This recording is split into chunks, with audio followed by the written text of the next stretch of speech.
Aujourd'hui et après un an de règne, Anaïs Merle remet sa couronne de Miss Picardie. Lors d'une rencontre en toute intimité, Anaïs revient avec humour, émotion et sincérité sur les moments forts de son année. Lors de mon couronnement il y a un an, j'ai passé une journée assez exceptionnelle parce que j'ai été élue Miss Picardie 2011 pour participer à Miss France 2012 qui se passait à Brest. Lorsque mon délégué régional a prononcé mon nom le soir de l'élection, j'ai été très heureuse, surprise. Et forcément, c'est la joie qui m'a envahie. J'ai vu mes parents, ma famille, mes amis qui sont montés sur scène. Et ça, c'était un des plus beaux jours de ma vie pour l'instant. Et ça restera gravé, je pense, toute ma vie dans ma tête.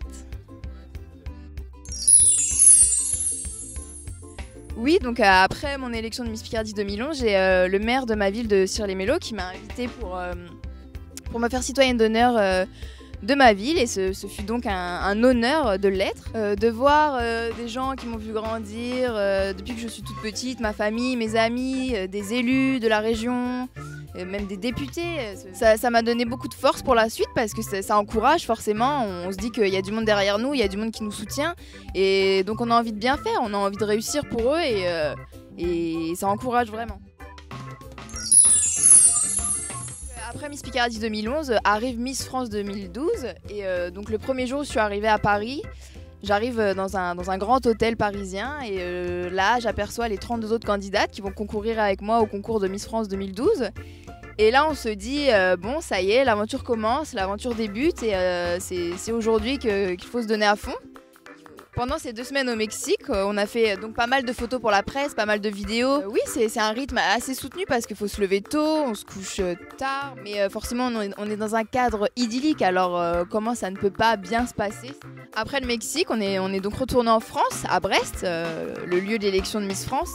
L'émission commence, j'entends le générique d'Endemol, et là on se dit ça y est, c'est parti, je peux plus reculer, faut y aller. Et, là, on entend la musique, des répétitions qu'on a fait pendant 2 semaines.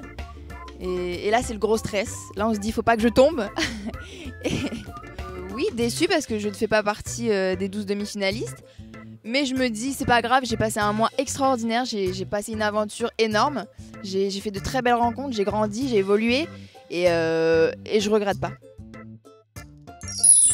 Un jour, mon délégué m'appelle.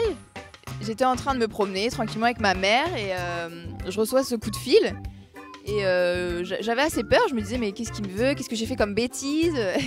Et au final il m'annonce une très bonne nouvelle et il m'annonce que Sylvie Tellier m'a pris pour faire partie des shows Miss France pendant toute l'année et là je pleure. C'est parti pour sillonner toutes les routes de France, toutes les régions de France pour montrer notre show Miss France à travers toutes les élections régionales. Je parcours les routes de France avec notamment Miss Guyane, Miss Pays de Loire et Miss France forcément. J'ai un message à adresser tout particulièrement à toutes les personnes qui m'ont entourée pendant cette année, toutes les personnes qui m'ont soutenue et je souhaite leur dire un grand merci pour tout ce qu'ils ont fait pour moi, que ce soit mon délégué régional, que ce soit la société Miss France, que ce soit le comité Miss Picardie en général. Tout ça restera un souvenir gravé en moi pour toujours et c'est vrai que j'ai passé une année magique, extraordinaire et c'est vrai que je l'oublierai jamais. Donc merci.